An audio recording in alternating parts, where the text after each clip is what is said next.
Para comprender la razón de ser de Hedvig, primero vamos a explorar un poco cuántas cosas hay que no nos preocupan cuando utilizamos una nube pública y que llevan la mayoría de nuestro tiempo cuando diseñamos el almacenamiento corporativo. Entonces, si hablamos de almacenamiento empresarial, primero pensamos, ¿cómo lo vamos a utilizar? ¿Va a ser para aplicaciones empresariales, para ficheros, para aplicaciones de escala web, para Open Data, para Big Data, para Machine Learning o para inteligencia artificial? Estos son usos habituales. Luego pensamos dónde será consumido este almacenamiento. En una aplicación directamente, en un hipervisor, en un contenedor o en varios contenedores, un sistema de contenedores, en servicios, en algo que esté corriendo en una o varias nubes. Esto es importante también a tener en cuenta. Seguimos con el tipo de almacenamiento. ¿Estamos definiendo el almacenamiento para nuestro sitio primario o es secundario? ¿Es para archivar información o es para tener un backup o un disaster recovery? Vamos a almacenar algunos de estos datos en cinta. ¿Cómo lo vamos a conectar? Luego tenemos el rol. ¿Será nuestro almacenamiento productivo o será una réplica? ¿Lo utilizaremos para disaster recovery o para backup? ¿Tendremos que tener retención de periodos largos? Todos estos son conceptos que son muy importantes, pero lo que creo que es que de ninguna forma tendrían que condicionarnos el diseño de nuestra infraestructura. Nosotros no tendríamos que decir, como es almacenamiento productivo, voy a tener que comprar el elemento tal del fabricante X. Eso no tendría que ser, en la medida de lo ideal, nuestro mayor problema. Luego, ¿dónde lo vamos a ubicar? ¿Estará en un data center principal? ¿En un data center secundario? ¿Estará en una nube? ¿Estará en dos nubes? ¿Estará en varias nubes? ¿O estará en todos estos sitios a la vez? La ubicación es importante. ¿Quién será el propietario? ¿Lo tendremos nosotros on-premises? ¿Lo pondremos en algún centro de datos externo? ¿Lo vamos a alojar, como ya dijimos, en alguna nube? Y si es una nube, ¿será una? ¿Serán varias? ¿Cuál de ellas? Tenemos Amazon, Azure, Google, Oracle, entre otras.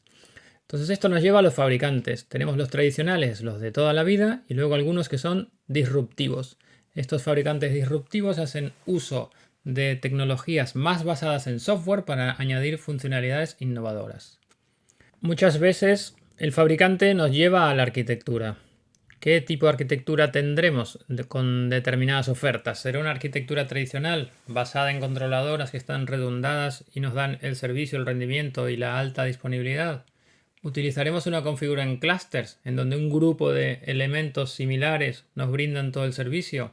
¿Nos interesa tener una infraestructura hiperconvergente donde el cómputo, el almacenamiento y el hipervisor para la virtualización se alojan en el mismo tipo de elementos formando otra vez un clúster? ¿Qué protocolos necesitamos? ¿Necesitamos bloque, SAN? ¿Necesitamos alojar ficheros con diferentes versiones o sabores como NFS y CIFS? ¿Necesitamos servir objetos? Y esto también nos lleva a cuál es la filosofía frente al fallo. Históricamente estos sistemas se crearon con redundancia para resolver el fallo. Es decir, si esto falla, ¿qué hago? Las arquitecturas más modernas, basadas en la experiencia de los grandes hiperescalares como Microsoft con Office 365, AWS o Facebook, ya saben que el fallo es algo cotidiano. Cuando tienes miles de servidores compuestos por muchísimos elementos, sabes que el fallo es inevitable y es cotidiano. Y lo que tienes que hacer es diseñar una arquitectura que lo resuelva sobre la marcha. ¿De qué manera vas a crecer? ¿Vas a ir a un modelo scale-up que llega a cierto límite en el que tienes que decir vuelvo a poner otra cabina igual o otro elemento igual pero más grande? ¿O vas a tener una arquitectura de tipo scale-out en el que los elementos van creciendo horizontalmente para acoger las nuevas cargas? ¿Va a ser un gasto operativo o va a ser un gasto de capital? Si es un gasto de capital, ¿lo compro dimensionado para 4 años? ¿O también podría pensar en ir creciendo de acuerdo a las necesidades del proyecto? Tampoco debemos de dejar de pensar qué es lo que vamos a hacer con estos elementos cuando el proyecto llegue a su fin. Vamos a migrar los datos, vamos a refrescarlos, vamos a poder hacer un upgrade in situ. ¿Cuál es nuestra estrategia cuando esto llegue a su fin?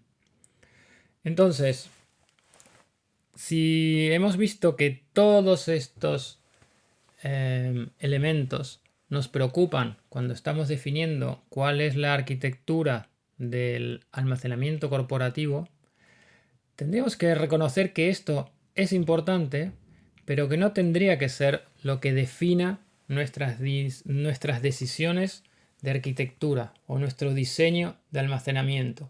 Tendríamos que tratar de optar a un almacenamiento que nos permitiera muchísima mayor flexibilidad y adaptabilidad a las necesidades del negocio. Ahora que ya hemos reflexionado sobre todos los elementos que tenemos en cuenta en el almacenamiento corporativo, pensemos un poco en con quién asociarnos para acometer un proyecto de este estilo. Las personas son muy importantes. Por ejemplo, ¿dirías que no a un proyecto de telefonía con Steve Jobs? ¿O le dirías a Albert Einstein que no te interesa participar en una nueva startup de energía liderada por él? Supongo que la respuesta es que sí, que estarías interesado. Entonces ahora voy a explicarte por qué tendrías que estar interesado en el almacenamiento empresarial de la mano de este hombre, de Avinash Lakshman. Seguramente no lo conoces o sabes poco de él. Avinash Lakshman trabajó en Amazon. En Amazon le encargaron resolver el problema de la persistencia de los datos para los carros de la compra. El resultado fue el proyecto Dynamo. Este proyecto tenía que resolver la problemática de dotar de almacenamiento persistente a los carritos de la compra en transacciones en tiempos pico con decenas de millones de usuarios corriendo sobre decenas de miles de servidores a la vez. Dynamo es un sistema de alta disponibilidad de almacenamiento que balanceaba diferentes factores. Primero, la consistencia. Cómo distribuir los datos para que sean consistentes, sea donde fuera que estuviesen y sea donde fuera que se rompiese algo de toda esa infraestructura. Tendría que correr en hardware commodity y tenía que tener una performance más que aceptable para todos los usuarios. Con una escalabilidad ilimitada, simetría, utilizando esquemas de peer-to-peer y con una gran heterogeneidad en la infraestructura, porque una vez que tienes decenas de miles de servidores es muy difícil que todos sean iguales. Luego Avinash Lakshman fue a trabajar a Facebook. En Facebook desarrolló Cassandra, una base de datos distribuida que se creó para resolver el problema de las búsquedas en el inbox de todo el sistema de mensajería de Facebook.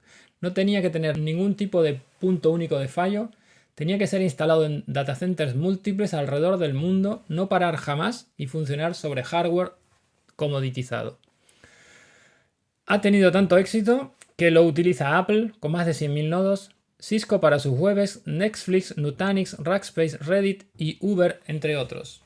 Entonces, esta visión de Avinash Lakshman de que la nube tiene que ser un entorno virtual, automatizado y de autoservicio es la que ha transferido al fundar Hedvig para que las empresas puedan aprovecharse de todas estas características en un almacenamiento corporativo preparado para los tiempos actuales.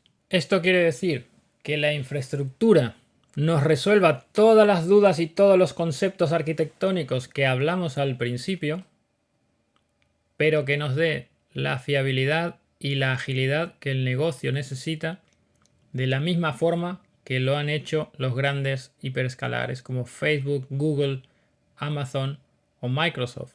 Estas empresas no pueden darse el lujo de perder tiempo tratando de ver cuál es el problema, de cuál es la solución a un problema. El sistema debe resolver los problemas por sí mismo. Debe estar preparado para vivir con el fallo.